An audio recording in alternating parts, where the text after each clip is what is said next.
Hey all, gonna run through a quick lesson on Don't Let Me Down, and I'll start off the top by saying that I'm sure I'm doing this differently than George played it. If you watch the Let It Be clip, they edited all that kind of funny, so what you're seeing is not necessarily what you're hearing. But I think he played this a little bit differently, but this is how I do it. If you like it, fine. Take bits from it that you like. If you don't like it, watch something else and learn it yourself. But this is the way I do it, so I'm going to teach it this way. There's really just a couple of three parts to it, I guess. The main riff that goes into the verse part. Then there's that part, and then there's that part. So really those are the only three parts. So it's in E, and there's really only those two chords until you get into that single note part. It's just E and then F sharp minor, the way George does it. And John would be playing down here. He'd probably be in tune, of course. But you're in E, and then there's an F sharp something, F sharp minor something, I have no idea what it is, but John would be playing those chords. In fact, if you listen to the bootleg outtakes from the sessions for the album, you know, there's one part where it's like the first day after the new year in '69, when they were first getting together, and you know, John's sitting there fiddling around, and George comes in, and they're saying, hey, Happy New Year, and John says, hey, I got this new song that I want us to do. And he shows him, it's just the audio of it, but you can hear him showing George the chords, and John's just, all he had was this.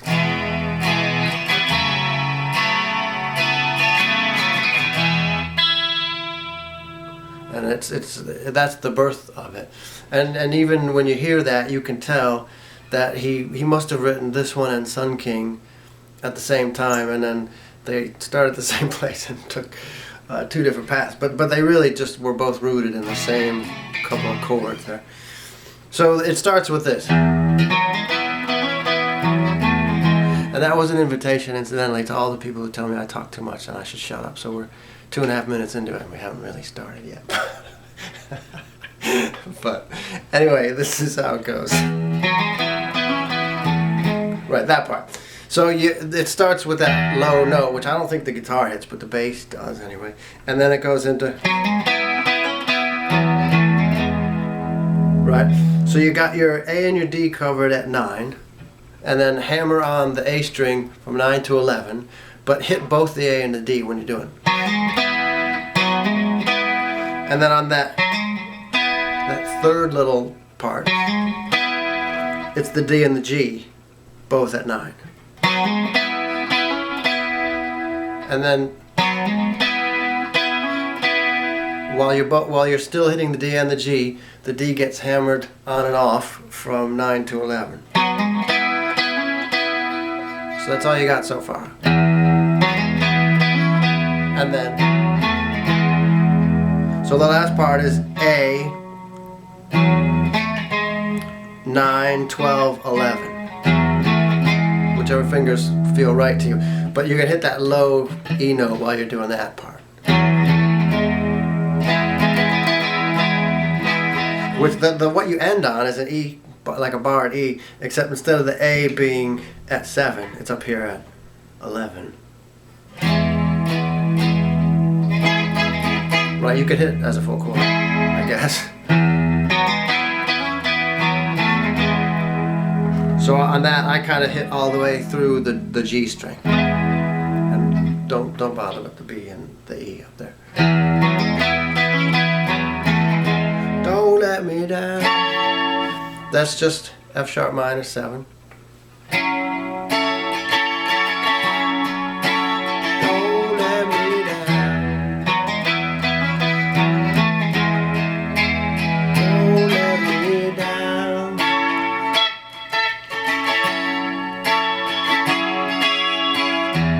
And you know, I'll just embellish that F sharp minor 7, but it is that chord. Nobody ever loved me. That part.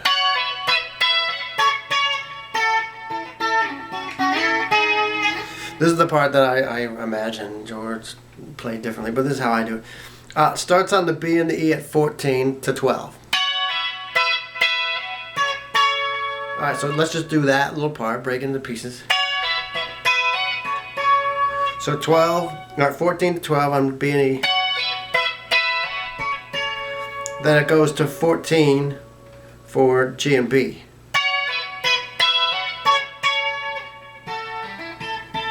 The next one is B at 10, G at 11,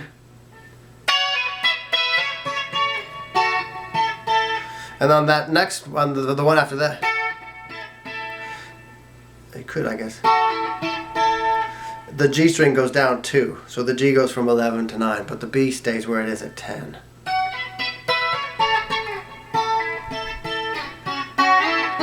And that same shape.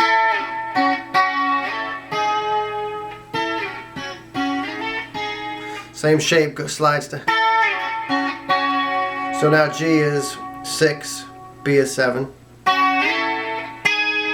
So slides back up to G9, B10, and then down 1 for both of them.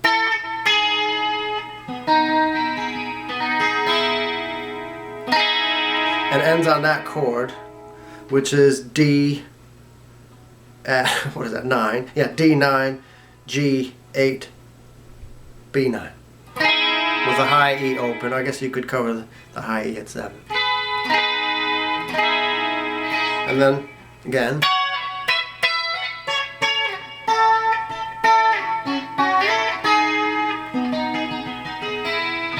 And then back to Don't Let Me Down. So then the last remaining part is the.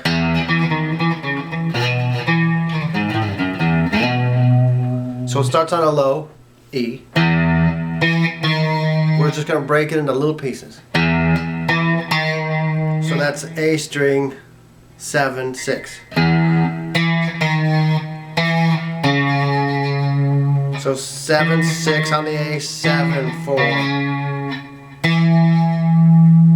Back up to 7 on the A string.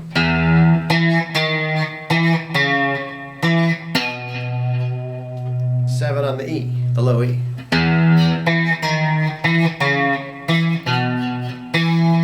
Then back to the A string at 7. So we're going to keep repeating that in little bits.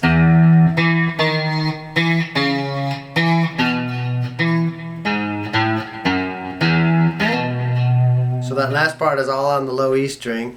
4, 5, 2, 0, 7.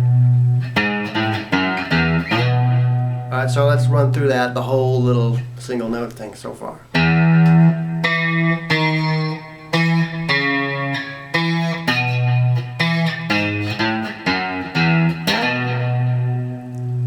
So that's half of it.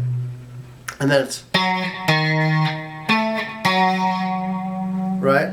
So that's A at 9, 6, 9, 6, 12, 9.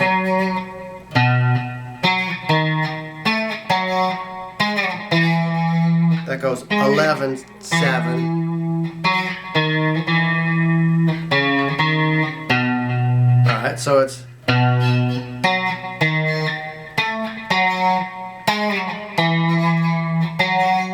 Back up to 9, 6, 7, 4, 6. Back to the low E at 7. So far on that, here's what we got.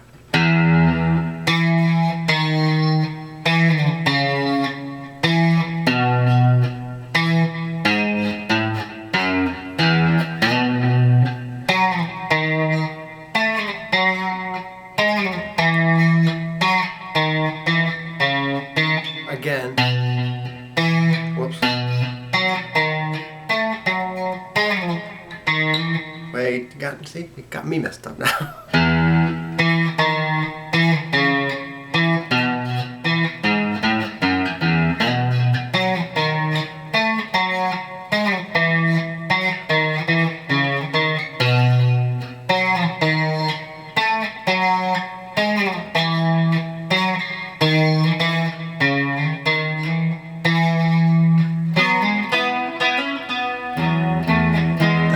get out of that single note thing. So one last time, real slow.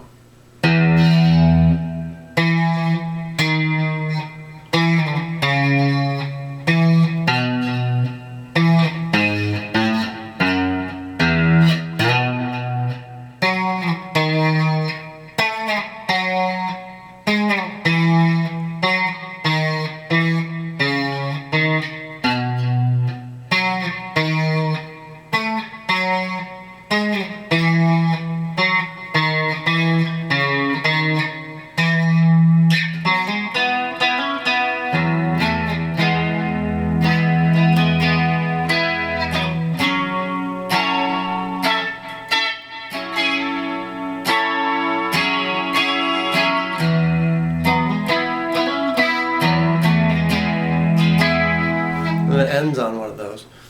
So if you take your time and spend a little time with it, I don't think you'll have any trouble. There's going to be people who complain that I ran through this too fast, or I didn't slow down whatever part and everything. They're completely missing the point of what I'm trying to do. You know, what I'm trying to do is open the door a little bit so you can explore this and learn things for yourself. So if it went too fast, then I'm not the teacher for you, and you should watch somebody else's channel. There's a zillion guys who break things down really slow, and for each of the 3 little parts, they'd probably do a 10-minute video on each of those. And if that's the way you learn, more power to you. Great. I'm not trying to insult anybody by saying you learn too slow. But that's just not the way I'm interested in playing, and not the way I'm interested in trying to teach people to learn. I'm trying to teach people to learn, not how to play. And those are 2 very different things. So whatever you can get from this, great. But I don't think you'll have too much trouble with it if you sit with it for a little while and just sound it out in your own ears. So good luck.